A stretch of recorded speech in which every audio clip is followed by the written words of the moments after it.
Mike Andrews, lead US attorney representing families of victims of the Air India flight crash, has filed a Freedom of Information Act request seeking access to the flight data recorder.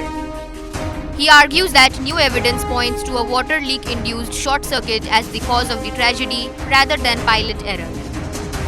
Andrews contends that a leak from the aircraft's potable water system may have triggered an electrical short circuit in the electronics equipment base, leading to automatic fuel control shutdowns and loss of propulsion. The ill-fated Air India Boeing 7878 Dreamliner crashed on June 12 in Ahmedabad, killing 260 people, including 229 passengers, 12 crew and 19 on the ground. His claim draws support from a recent Federal Aviation Administration Airworthiness Directive issued for Boeing 7878, 7879 and 787-10 models.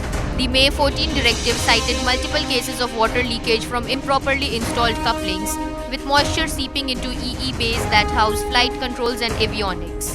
The FAA warned that such leaks could lead to electrical shorts and the loss of critical systems necessary for safe flight.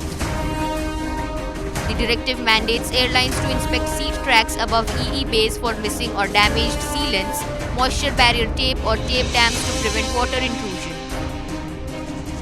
This AD requires inspections and corrective action to address unsafe conditions, the FAA stated. India's Aircraft Accident Investigation Bureau preliminary report confirmed that both engines of AI-171 shut down just 90 seconds after takeoff, resulting in catastrophic loss of thrust and a fatal crash. Andrews insists this sequence supports the short circuit theory, shifting responsibility from the flight crew to possible systemic safety flaws in the aircraft. The AI-171 crash is among the deadliest aviation disasters in India's recent history.